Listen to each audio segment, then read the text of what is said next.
What's up in War Eagle, everybody? You got Ike Jones back inside of LAUB Town. Today, we're talking about Auburn. We're talking about Georgia. The Tigers are headed to face the Bulldogs in Athens, and we got to do what we got to do. Let's discuss the game right here inside the town. The Auburn Express.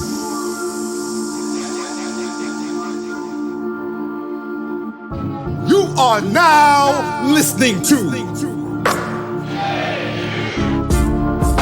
The War Report LAUB Town Podcast.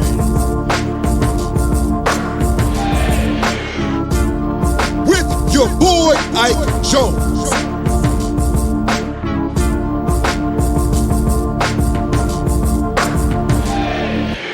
Appreciate you guys for jumping in here. Let's get this conversation started. Auburn versus Georgia. This is the first of two matchups between the Tigers and the Bulldogs. Of course, the Tigers are looking to bounce back from the Kentucky loss at home, first home loss of the season, and figure out a way to get a win without Jaylin Williams. Listen, we can't just ignore the fact that Jaylen's not going to be in this game. It's going to be a big thing for Auburn to try to figure out how to get a win without one of their key players, really. One of the guys on the team that, as I've said, I think the fortunes of Auburn have gone as Jaylen Williams has performed during the season. Coach Bruce Pearl said very similarly, all of the games in which Auburn's lost this year, Jay Will didn't have a particularly good game, right? So Auburn's got to figure out a way how to generate some offense and what the rotation is going to be like without Jaylen Williams in there, not just from a size and, not just from a scoring perspective, but from a size and strength perspective, his ability to match up on defensively and switch a lot of the stuff that they need to be able to do, his, ability to attack the rim on the glass, and his ability to be in the middle of that zone if teams want to go zone against you. All of those things are things that Auburn's got to figure out how to replace in this game. But let's get into the head-to-head matchup versus the two teams. As you see here, Mike White versus Bruce Pearl. Mike White has been a nemesis of Bruce Pearl's going back to the days in Florida. He's always seemed to have tough matchups for Coach Pearl, and today is not going to be any different. Georgia comes in scoring 76 points per game. Of course, Auburn's a little bit higher than that at 82, and Auburn's also better defensively. Auburn's still one of the best offense and defense balanced teams versus offense and defense in the country. In field goal percentage, Auburn's shooting a little bit better on the season. Auburn's got the edge in the rebounding battle. Auburn has the edge in assists. Auburn has the edge in blocks and the edge in steals, right? So if you just look at the statistics, it seems as if, hey, listen, just chalk this up for a win for Auburn. And that's definitely not what I'm saying here.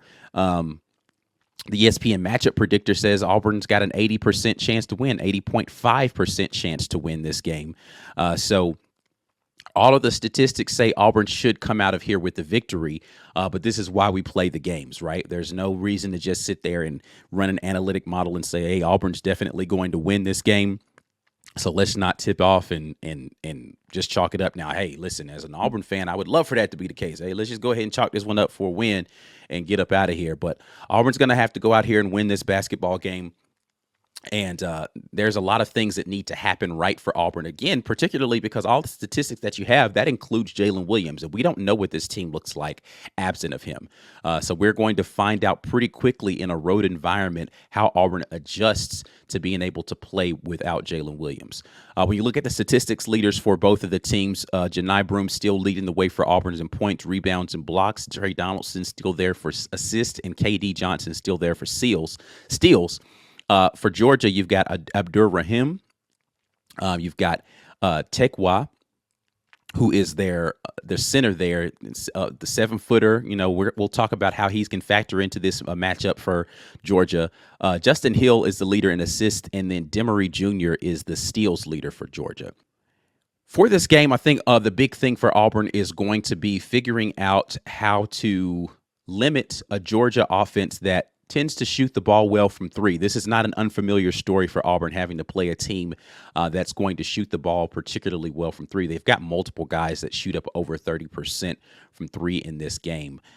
When you look at the betting lines, as always, the betting lines for us are brought to you by BetUS, where the game begins. You can get a 125% sign-up bonus when you use the link in the description at betus.com.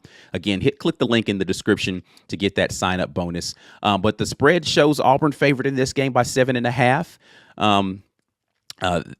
Auburn expected to score around 79 to 80 points in this game, and Georgia expected to score around 72 points in this game, with the over-under in the game being 151.5. So Vegas right now favoring Auburn as well. So again, statistics show Auburn with the win. ESPN showing Auburn with the win. Vegas showing Auburn with the win.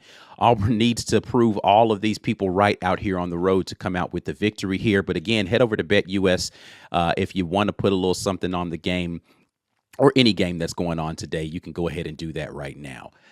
When we look at this matchup from the Auburn defense versus the Georgia offense standpoint, and I think that this is really going to be the key matchup. And no disrespect to Georgia, I don't think Georgia has a particularly great defense.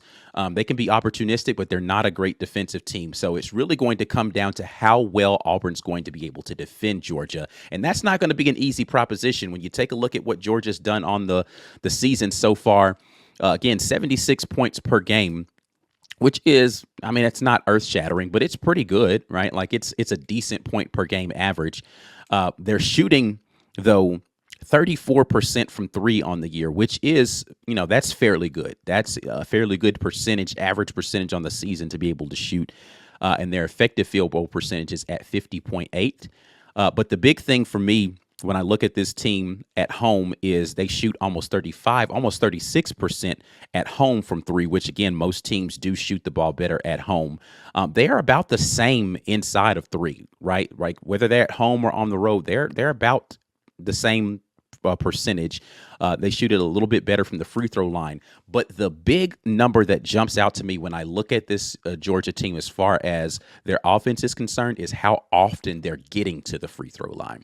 And I think that that's going to be the key statistic for Auburn is how can Auburn defend well without fouling? What is the foul situation going to look like? When you talk about an Auburn basketball team that's going to be minus a guy who's playing as heavy minutes as Jaylin Williams has been for this team this season, as deep as Auburn has been, Jaylen Williams has been out there for a lot of the minutes in this game. And he's been having to do that really because the guy who comes in behind him, being Chaney Johnson, has gotten into foul trouble a lot. So Chaney particularly is going to have to figure out how to play heavy minutes without fouling, or Auburn's going to be dealing with a lot of guys that have length in this Georgia front court. They're not necessarily the most physical team, but they are tall, and you're going to have to figure out how to defend those guys without having one of your taller players play. The rotations are going to be interesting for Coach Pearl and how they want to attack this, particularly on the defensive end, without those additional 5 fouls. And that's, I think, the biggest thing for Auburn in this game. The additional 5 fouls that Jaylen Williams provides you in your rotation to be able to make sure guys are getting breathers. Chaney's going to have to play heavier minutes and more balanced as far as his ability to stay out of foul trouble. And you're going to have to play some guys at the 4 that typically haven't been playing the 4. I expect to see experiments with the 2 big matchup in this game where you have both Janai and Dylan Cardwell on the floor at the same time. You could potentially see Adrian Scott, AD, come in and play some minutes in this game. Coach Pearl hasn't talked about that particularly, but I could see a possibility where AD would come in and play some minutes for Auburn in this game just to be able to give you some more size if you need that on the interior and some more fouls to be able to utilize. Because, again, Georgia's one of the best teams at getting to the free throw line in the conference. So at home whistles, home momentum, all of those things, I could see it, Auburn getting to a situation where they need to have some additional fouls to give.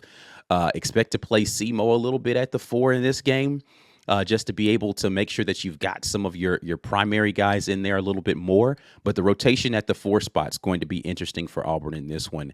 And that's going to be a primary thing that they're going to have to figure out how to do in this one, is defend without fouling, because Georgia plays small ball, whether they're going to be in their typical lineup or not. They're going to shoot the ball from 3 a lot.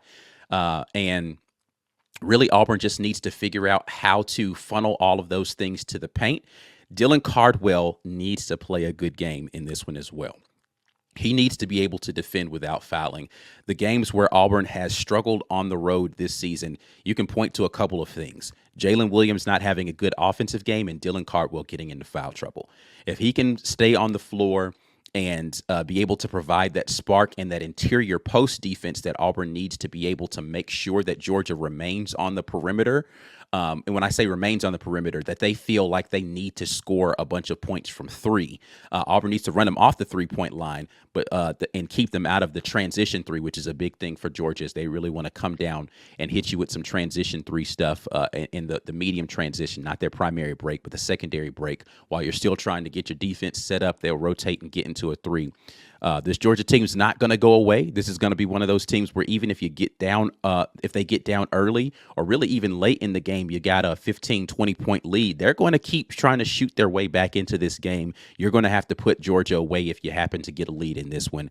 And then they preserve leads fairly well by taking care of the basketball down the stretch. They can be susceptible to turn the ball over a little bit if you press them, but Auburn's going to have to defend the three really well and then stay out of foul trouble to be able to continue to defend the rim, which they do fairly well, especially in comparison to what Georgia does, which we'll talk about in just a minute. But when you talk about guys that you have to look out for, Abdur-Rahim is going to be a guy that's going to go out there and he's going to put up points. Thomason's going to go out there and he's going to put up points. Really coming off the bench, Blue Kane, he's going to come in, he's going to put up points. They've got a couple of guys who you need to make sure that you're paying attention to that can come out here. Melendez, haven't even talked about him. He's a guy that's going to come off the bench. He's going to be able to shoot the ball effectively. I talked about the three-pointers for them. They've got 1, 2, 3, 4, 5, 6, 7 guys on their team shooting over 30% from three. Now, when you talk about that with attempts, right, like Jabri Abdur-Rahim is going to be the guy who's shooting the most. Noah Thomason, he's going to shoot a good amount. Blue Kane, the guy off the bench I just talked about, Melendez shoots a good amount of threes. A couple of the guys that are high in three-point shooting percentage, Dylan James, what was the other guy I was just looking at here that's shooting like 60-some%? Oh, yeah, RJ Sonara. They don't shoot. I mean, they've shot over the 30% mark, but they haven't shot very many on the season. But as far as the guys who are going to play consistently, Abdur-Rahim, Thomason, Kane, Melendez, who's shooting 26%, Demery, and all of those guys are going to shoot a good percentage. Justin Hill shoots over 30%, right? So they can bomb away from three, right? So this is going to look like a Bama LSU kind of matchup, a team that defensively not great, not going to have a lot of rim protection. You should be able to go in there and bang on the boards with them type of team, but they're going to be able to shoot the basketball effectively on the offensive end, and you need to keep them out of the up-tempo kind of, again, that secondary break three-point shooting situation. They're going to fire away from three, especially at home. They're going to be fired up for this game, so Auburn's going to have to effectively deal with that. When you flip it over to the other side, and again, I don't mean to disrespect Georgia's defense. It's just not great. It hasn't been great, and it hasn't been better at home. They actually have given up more points at home than they have on their season average. So Auburn should have an opportunity to go out here and score. This is going to be a team that turns the ball over at an average rate, right? They're going to around 11, almost 12 turnovers per game. Auburn needs to bump that number up to 15 to 17, in my opinion, in order to get this to where they want to be. And they need to get the points in transition to be higher than they were. Particularly, that Kentucky game, they just weren't out in transition. You need to get out in transition versus this Georgia team. Even though they're not a team that's great in the half court, I think that if you can bother their guards, which they have, 4 or 5 really good guards, but if you can bother them and get them into situations where they're turning the ball over, you can disrupt the offensive flow of what they want to do and get yourself into a comfortable position to close the game out. But again, Georgia's given up more points at home than they are on the season average-wise. Teams shoot the ball fairly well in that building. And listen, this is by no means saying that Auburn's going to shoot the ball well. Auburn has not shot the ball well from three really all season, and it was a worse than pedestrian effort versus Kentucky. This is going to be a big emphasis for Georgia, which is force Auburn to shoot the ball from the outside. I expect Georgia to play a good amount of zone in this game to try to make sure that Auburn can't get the ball to Janai Broome. They're going to try to front him as much. And when I say zone, I mean it's really going to be. I don't know that they're going to go to a traditional zone because Janai can come and get into the high post area, and then Auburn can go with a high-low. I think Chaney Johnson can be effective in that medium range. We know Chad Baker-Mazara can do that. But they are going to try to basically front Janai Broome and have help to make sure that she can't throw it over the top. So it's going to be like a quasi zone where they're going to be paying a lot of attention to the post when Janai is in this game to make sure that Auburn can't run the offense through Janai and make these guards make good decisions and make outside shots. So it's going to be incumbent upon the Auburn guards to really, and I've talked about this, a few times, to make shots and make good decisions. And I think that's going to be the strategy for Georgia. They're going to say anybody but Janai. And if Auburn can figure out how to get the offense working and not have to try to force the ball to Janai and not force up a bunch of threes, then Auburn's going to be okay because, again, this isn't a team that blocks shots a lot. Now, they have some length and they can bother shots, but they're not a great shot blocking team.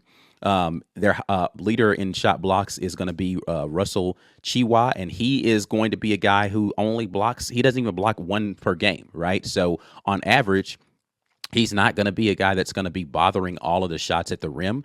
But Auburn needs to drive the ball and get him in foul trouble, get their bigs in foul trouble, so that then when they have to go to the smaller guys on the bench or the less experienced guys, Janai Broome can have that advantage to be able to get in there and do work. So it's going to be interesting to see how Coach Bruce Pearl decides to deploy things offensively versus this team. Again, without the assistance of Jaylin Williams offensively. So who's going to be the guy to step up? I've already really talked about this a little bit, but I think that this is a game where Chaney Johnson is going to have to play heavier minutes and he's going to have to play more quality minutes. He's been playing better of late as far as bringing the effort. I love the effort that he had in the last road game when they were at Florida.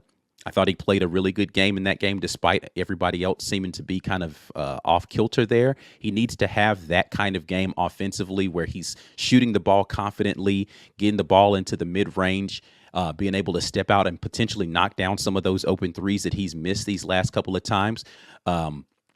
But he can shoot the three, and he needs to be able to do that. He's going to get some more opportunities in this game, I think, with Jaylin Williams not being there. And then the other guy that I think really, really needs to figure out how to contribute offensively is going to be Chris Moore. Chris Moore is going to need to do something on the offensive end besides give you energy. He's going to have to either knock down the open threes that he ultimately has been getting or figure out how to drive the ball, get it to the rim, and be effective in that way. But Chris Moore has to lock in and figure out how to give this Auburn basketball team some sort of offensive spark besides just the hustle plays, in my opinion, in order to make up for what you're going to be missing from Jaylin Williams.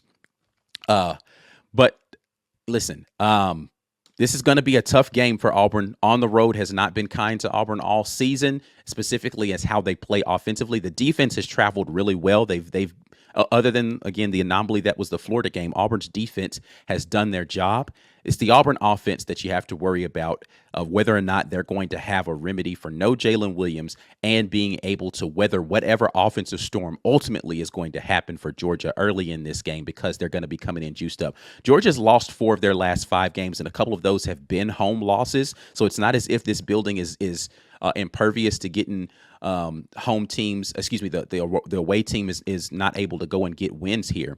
But this is a different Auburn basketball team without Jaylin Williams, and offensively they've struggled with him on the road. How can they go and get baskets without him in this game? That's going to be the key for this. But I want to hear you all's thoughts. Make sure that you drop your score predictions right down here in the comment section. Let me know what you think and who is going to be the player that needs to step up for Auburn in the absence of Jaylin Williams.